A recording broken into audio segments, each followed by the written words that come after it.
नमस्कार। हमारा देश और पूरा विश्व आज कोविड-19 की चुनौती का सामना कर रहा है। कोविड-19 अभी खत्म नहीं हुआ है। ऐसे में हमारा फर्ज है कि हम सतर्क रहें। इसलिए जब तक दवाई नहीं तब तक कोई ढिलाई नहीं। कोरोना से बचाव के लिए जरूरी है नियमित रूप से हाथ धोना, मास्क पहनना और आपस में उचित दूरी बनाए रखना। याद रखिए, 2 गज दूरी मास्क है जरूरी। खांसी, बुखार या सांस लेने में कठिनाई होने पर हेल्पलाइन नंबर 1075 पर संपर्क करें।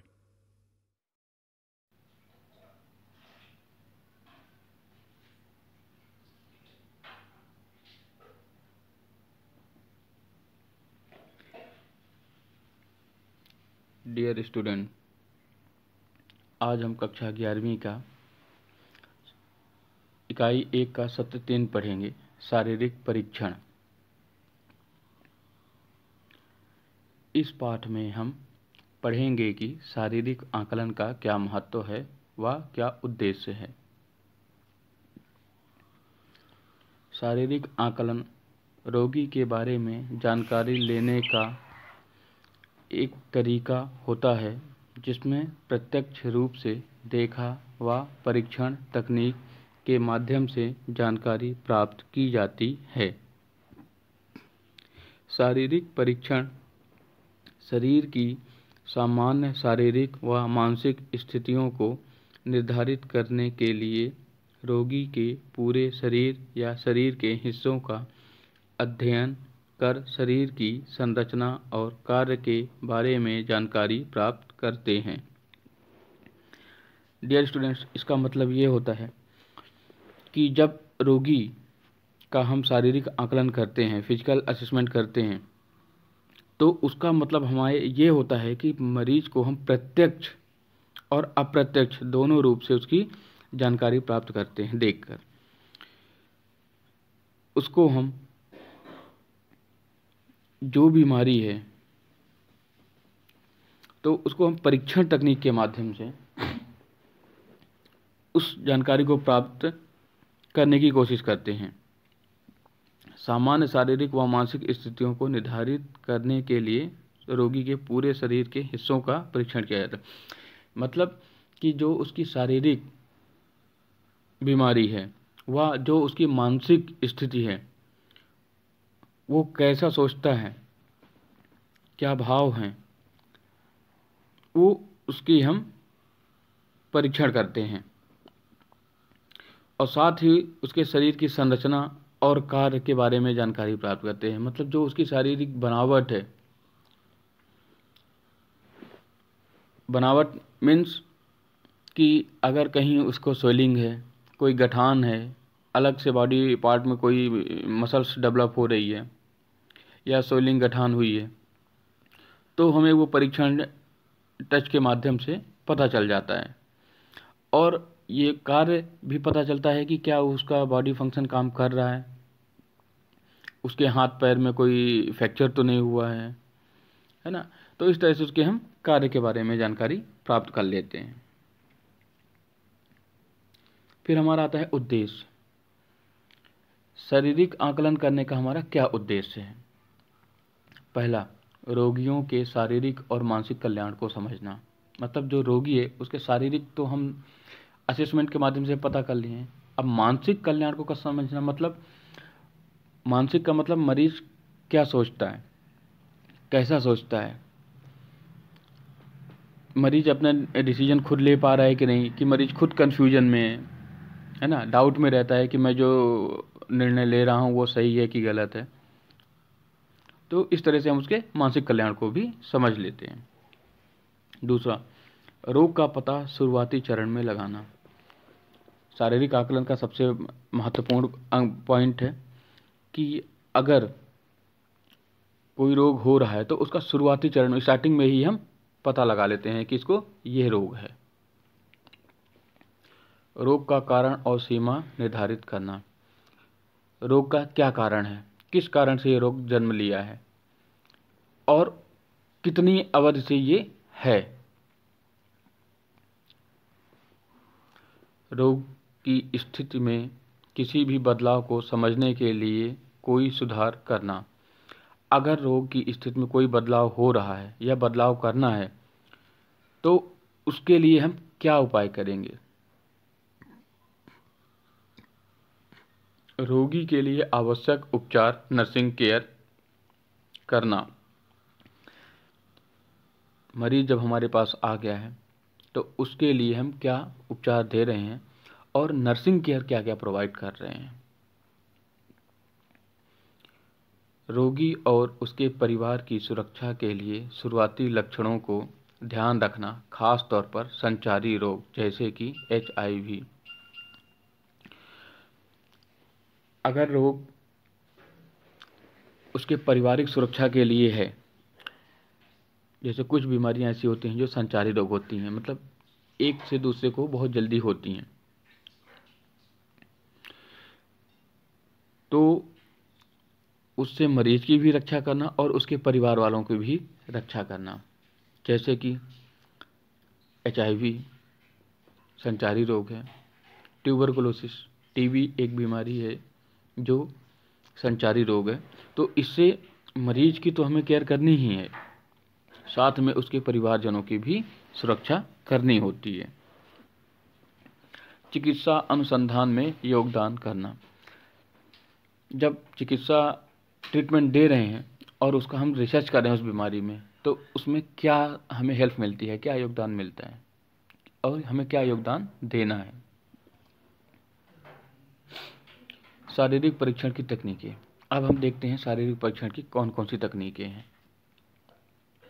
शारीरिक परीक्षण की 4 तकनीकें हैं। निरीक्षण, छूना, थपथपाना, सुनना ऑस्कल्टेशन, अलटना पलटना। अब हम पहले पॉइंट में आते हैं, निरीक्षण। निरीक्षण रोगी के साथ प्रारंभिक संपर्क के साथ शुरू होता है। निरीक्षण के दौरान निम्नलिखित क्षेत्र पर केंद्रित है। मतलब जब निरीक्षण हम करना शुरू करते हैं तो रोगी जो मरीज है उसके साथ हमारा प्रारंभिक संपर्क है, मतलब फर्स्ट इंट्रोड्यूस हमारा होता है मरीज से निरीक्षण करते समय। उसमें कौन सा क्षेत्र पहला है? स्वास्थ्य या बीमारी की उपस्थिति। अगर वह स्वस्थ नहीं है तो जरूर कोई बीमारी है, और अगर बीमारी है तो कौन सी बीमारी है। चिन्ह व लक्षण, साइन एवं व सिम्टम। मरीज को क्या बीमारी के क्या लक्षण आ रहे हैं और क्या चिन्ह है, उसमें क्या हमें देखने को मिल रहा है। जैसे चक्कर आना, वोमिटिंग होना, रेडनेस आना, है ना, ईचिंग होना, ये सारे लक्षण होते हैं। चेहरे का हाव भाव, फेशियल एक्सप्रेशन। जब हम उसको फिजिकल असेसमेंट करते हैं, उसको टच करके देखते हैं, तो उसके चेहरे का हाव भाव होता है वो बदलता है। अगर वो पेनफुल है तो जिस जगह पे आप उसको टच करोगे उस पर वो उसका फेशियल एक्सप्रेशन चेंजेस हो जाएंगे, वो पेन वाले फेशियल एक्सप्रेशन होंगे, और जिस जगह पे नहीं है वो नॉर्मली वे पे लेगा, है ना। शरीर आकार, उसका बॉडी शेप कैसा है। अगर कहीं पे स्वेलिंग है, गठान बनी हुई है या कोई स्पॉट है तो वो हमें पता चल जाता है। तैयार होना और व्यक्तिगत स्वच्छता, getting ready and personal hygiene. आप उसके लिए तैयार हो जाइए परीक्षण करने के लिए और रोगी परीक्षण करवाने के लिए। फिर व्यक्तिगत सुरक्षा, आप जब परीक्षण करने जाएं तो आप अपनी खुद की सुरक्षा देख लें, जैसे ग्लव्स पहन ले, मास्क पहन लें, कैप पहन लें, है ना, और जो परीक्षण करने जा रहे हैं वो चीज़ों का इक्विपमेंट ले लें। दूसरा होता है छूना, पाल्पिटेशन। हाथ और उंगलियां संवेदनशील अंग हैं, इनका इस्तेमाल हम मरीज का तापमान, नमी, आकार, स्थिति आदि को जानने के लिए करते हैं। जो छूने से हमारा मतलब है, तो हम हाथों की उंगलियों से टच करते हैं, क्योंकि ये हमारी बहुत संवेदनशील अंग हैं। हाथों की उंगलियां जो होती हैं बहुत संवेदनशील अंग है ना।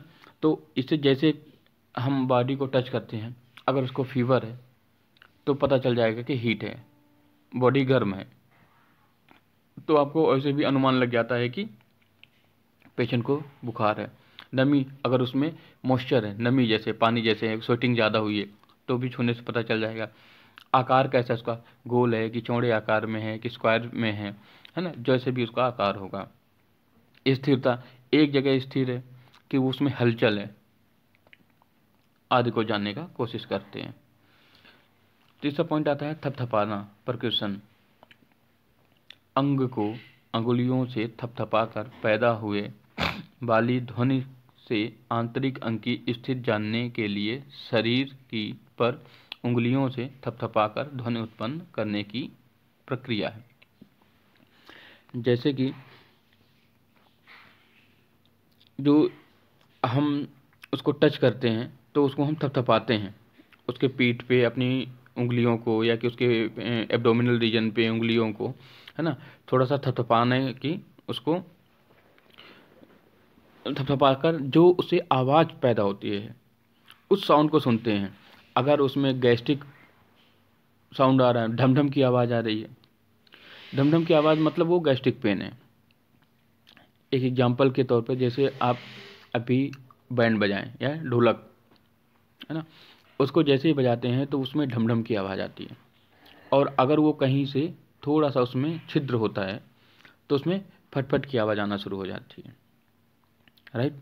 इसी तरह अगर हमारे एब्डोमिनल रीजन पे, पेट में गैस बनी हुई है तो उसमें ढमढम की आवाज़ आएगी, और अगर नहीं है तो जैसे थप थप अपन पल्पिटेट करते हैं ना, थपथपाते हैं, तो थप थप की आवाज़ आएगी, तो उससे हमें साउंड, उसकी ध्वनि पता चल जाती है कि वो कैसी ध्वनि है।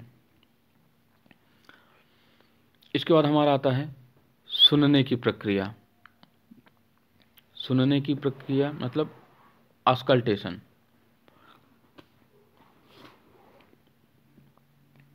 यह शरीर के अंदर उत्पन्न ध्वनियों को सुनने की प्रक्रिया है।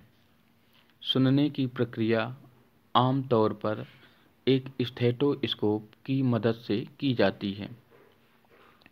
रक्त के संचारण के लिए हृदय और रक्तवाहिकाओं की आवाज़ को सुना जाता है। जाठरन संबंधी सामग्री में वायु के जाने का पता लगाने के लिए फेफड़ों की आवाज़ को सुना जाता है। जब एक हिस्से की आवाज़ को सुना जाए तो उस हिस्से को खोला जाना चाहिए, इसे शांत होना चाहिए। इसका मतलब है कि सुनने की प्रक्रिया जो ऑस्कल्टेशन होती है वो हम एक स्टेथोस्कोप के माध्यम से सुनते हैं। आपने अक्सर देखा होगा कि डॉक्टर एक स्टेथोस्कोप लिए रहता है, गले पे लटका रहता है उसके। जब पेशेंट जाता है तो वो उसका हेड का हिस्सा खींच के अपने दोनों कानों में लगाता है, और जो उसका डायल होता है उसको थोड़ा सा मूव करके, इधर उधर मूव करके, उसमें साउंड करके आपके चेस्ट के पास लगाता है, सीने में लगाता है।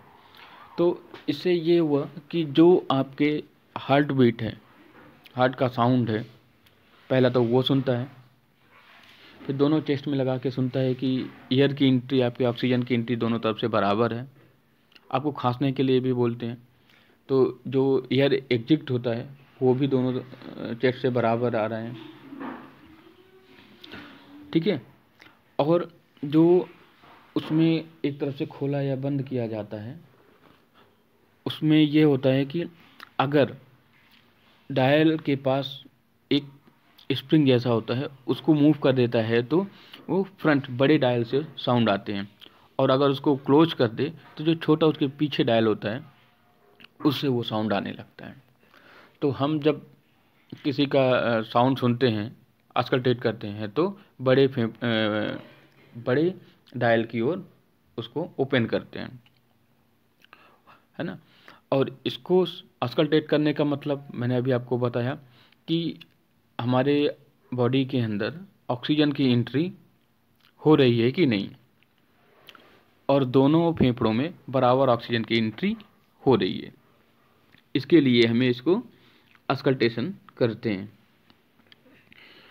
आवाज़ की 4 विशेषताओं का मूल्यांकन सुनने की प्रक्रिया द्वारा किया जाता है। जो आवाज़ होता है उसको हम 4 प्रक्रियाओं द्वारा सुनते हैं। पहला, पिच, उच्च से कम लेकर, मतलब ज़्यादा से कम की हो, जैसे का, आपने का बोला और धीरे धीरे उसकी साउंड कम होने लगी, है ना। इस तरह से उसको हम साउंड सुनते हैं कि ज़्यादा से कम की ओर। लाउडनेस, नरमी से लेकर जोर तक, आप पहले धीरे से बोलेंगे फिर जोर से, तो वो चीज़ें कैसी आ रही हैं, लाउडनेस कैसा है, धीरे से होता है कि जोर से आता है। क्वालिटी कैसी है, गड़गड़ाहट या स्विमिंग, गड़गड़ाहट की आवाज़ है या स्विमिंग वाली। अवधि उसकी लघु है, छोटी है या मध्य है, बहुत उससे थोड़ा सा ज़्यादा है या बहुत लंबी साउंड है, अवधि है ना। इसके बाद हमारा आता है अलटना पलटना, मैनिपुलेशन। यह लचीलेपन को ध्यान में रखकर शरीर के एक हिस्से का बढ़ना है। इस पद्धति द्वारा गतिविधि की सीमा की खोज की जाती है। मतलब लचीलेपन को ध्यान में रखकर, बॉडी में लचीलापन है कि नहीं है।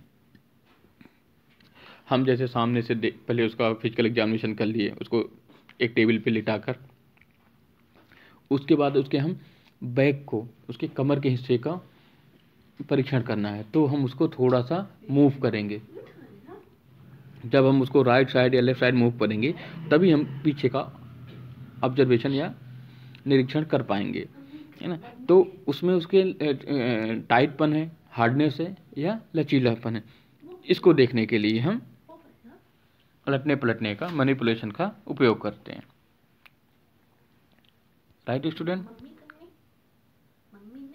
Thank you. किशोर अवस्था संबंधित समस्याओं के परामर्श हेतु समर्पित उमंग किशोर हेल्पलाइन के टोल फ्री नंबर 144225 पर संपर्क करें।